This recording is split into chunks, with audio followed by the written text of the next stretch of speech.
going into, and on this assignment we are going to create the animating effect of rainfall, and we'll also get into adding some clouds and lightning effects to this, but for now in this first part one we will focus on just the rainfall itself. So what we will want to do first is we will start a new project, and the shape we want to start with is just a simple circle. So we will take this circle tool, draw a circle. Ideally, we want to make this circle kind of red or orange, something bright that will show up.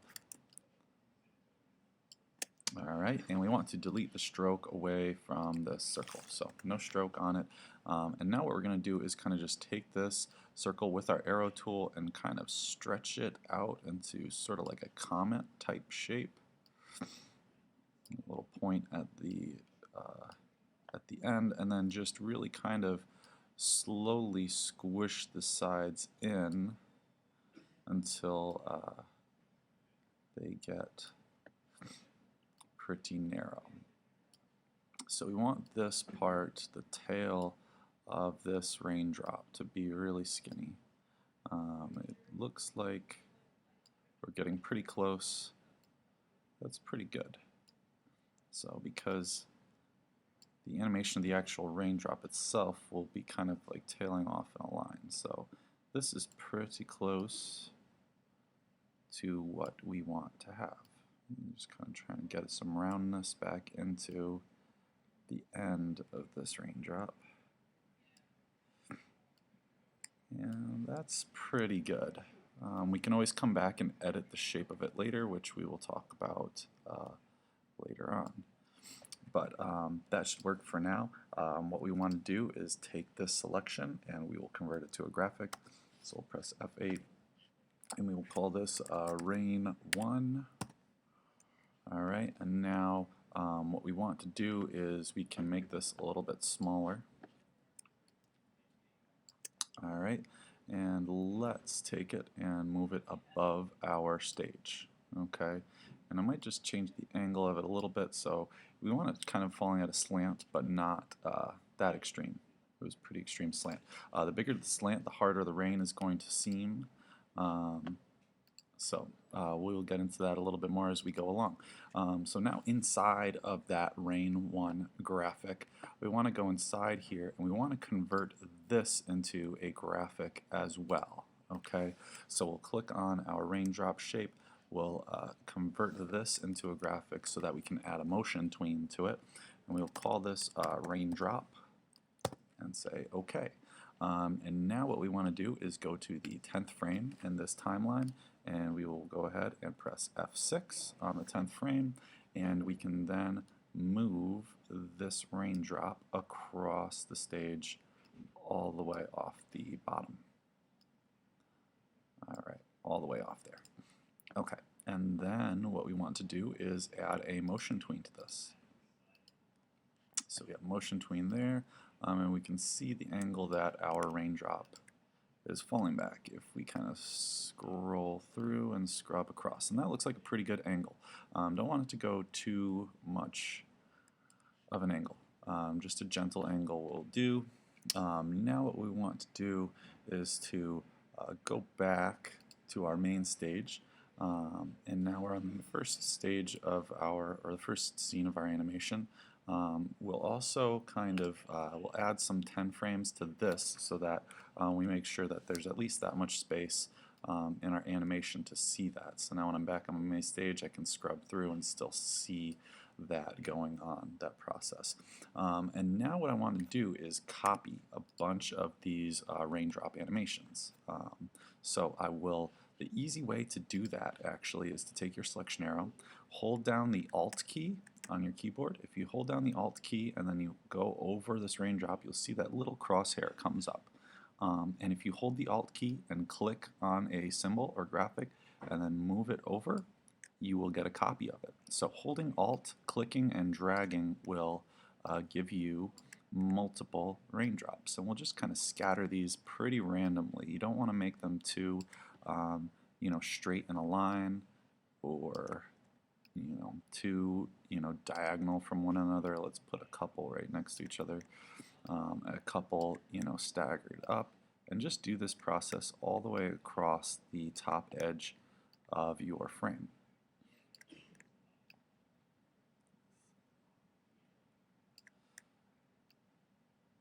Just going to do a couple more. And let's see, that is about good. We'll just take one, maybe two more. All right, cool. That should be pretty sufficient. So now, if I go ahead and give that a scrub through, you'll see all of these raindrops are falling at the same rate. You'll see, though, that I am kind of missing this angle right here. So I might add a couple more to this left side because of the, or the right side rather, because of the angle that the raindrops are going. I'll add a couple there, and now you can see that those kind of hit in that area that was missing any drops. Okay, I may even add just one more, and now I think that really kind of fills up the frame.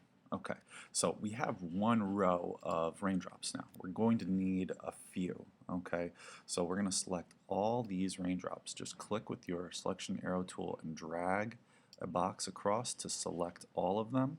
And now we're going to take that and we're going to press F8 again, and we're going to convert all of these into another graphic, and we will call this raindrops with an S at the end, and we'll say OK. And now we have a graphic or movie clip that is animating all these raindrops as once. Okay, so now what we want to do is take these and do the same process. So holding Alt, clicking, and dragging, and we will get about 5 of these to fill across the stage, kind of staggering them, not making them line up perfectly, and going all the way across the stage right off the bottom edge there. Okay, so kind of staggering them a little bit randomly. So I have 1, 2, 3, 4, 5 groupings of this now. So if I go ahead and preview this again, oops, we are held frozen. Let's see what's going on here. Apparently, I've hit a snag. If I go into this animation, aha, so there is where my problem lies. I did not make this open till 10 frames. So if I go here and press F5, now you can see that these drops will fall down because I have 10 frames inside of the raindrops animation. Okay, so now when I look at this, they're all moving. Okay, and this will continue to loop when this animation is done, creating an effect of kind of continually falling rain. Now, if I don't want that break at the top there, I'll add a couple more raindrop cycles kind of off the top edge of the frame just to fill in that last bit. So again, click on this top one, holding Alt, and then clicking and dragging. I'll make maybe 2 more of these off the top, so totaling in 7 total. And let's preview that again. So there's still a slight pause on the top, so I'll add maybe 1 more. And these are kind of really going far above the stage now, but if we really want a realistic rain effect, we'll add that many. Alright, so we still have a brief pause there in the rain, so I'm going to take that last movie clip and just move it up a little bit. Maybe add another one. Okay, so maybe that will work. There we go. So now we don't really have much of a gap happening, but a lot of these do line up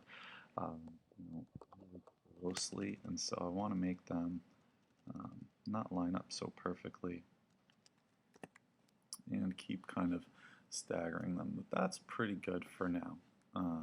And so what we want to do now at this point is we want to go into these different movie clips, and we want to actually make the raindrop white, and we'll change our background to blue so that these really show up and look a little more realistic. So if I double click on one of those graphic rows of our raindrops, and now I take one raindrop and double click on it again and go into this rain 1 animation. Now this is the animation timeline for one raindrop. And now if I click on that raindrop graphic again and double click it and go inside of it, all that should be in here is just this red shape that we drew as our raindrop. Now if I make any changes to this raindrop, it will be seen on every single one. So what I do want to do is I want to make this maybe a little bit smaller.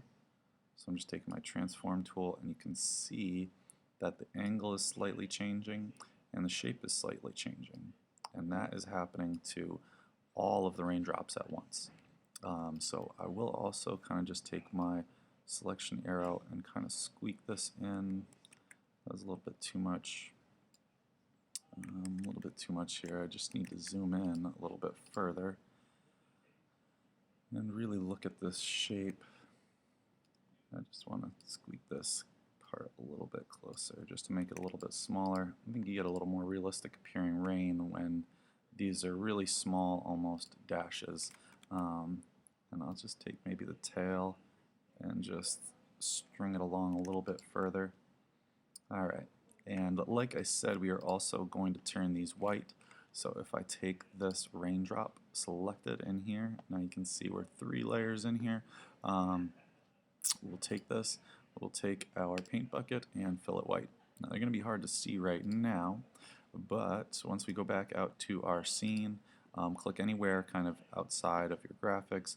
We'll change the background color to a blue, and if we zoom out, we should be able to, oops, a couple steps too far, we should be able to see this rain a little more clearly now. So there you have it. Now we have kind of the consecutive falling raindrops and kind of a loop animation. And what we'll get into in the next section is we will, oh actually before we quit, we'll do one last thing that I forgot. We're going to take all these rows, okay, so all these individual rows of rain. So I'm going to zoom out far. I'm going to take my arrow, my selection arrow again, select all of these rows, okay, and then press F8 again. I'm going to call this all rain, okay, and we're going to say alright, and now I have one big graphic which contains all of those other graphics. Okay, makes it really easy to kind of take and reuse this rain effect once you've created it once. So also what we're going to do is to make our rain a little more realistic, we are going to take this graphic and going to copy it and then paste it right back in place. And what we're going to do is take one of these and shrink it smaller. That way we have a little more depth to our rain. So big raindrops could be up close to us. Smaller raindrops would be the ones that are happening a little bit further away. So I'm just making this a tiny bit bigger because I want it to still cover the whole stage. I'm going to zoom in a little bit to see how we're doing here. And the other thing I'm going to do is this second smaller box. So we have one larger box of rain and then in the middle a smaller one. I'm actually also going to take it and use my free transform tool and turn it on a little bit of an angle that's different from the angle of the first set of rain. That way you can see it a little more clearly. Let's take a quick preview at what this looks like. Oops. So again, we have to make sure anytime we make these big bunch graphics that the inside timeline of that all rain needs to be 10 frames. Okay, so that will make it so that this animation really works. Okay, so go back out. I'll click on my my smaller graphic here and double click on it. Oh. All right, here we are. Oh, okay, so that should do it actually because it's it did it for both. Alright, so now what you can see here is a little more of depth to the rain. You do have a bit of a jump at the beginning there, so I'm going to take this smaller graphic and I'm going to move it a little more up. A little more up my stage, test it again, and that looks pretty good. But again, have that small gap at the beginning. I'm going to move it up and over a little bit more. Let's preview again. Alright, and then we have a pretty realistic looking kind of rain effect going on. You can continue to edit, different shapes of the raindrops and moving around your drops to see if you can get the right, amount of kind of dispersion of your raindrops so that it has a pretty realistic effect. But that is pretty much it for part 1, and in part 2, as we said, we're going to add in some clouds and lightning bolts to this kind of rain animation. Alright, and I wish you luck and have fun.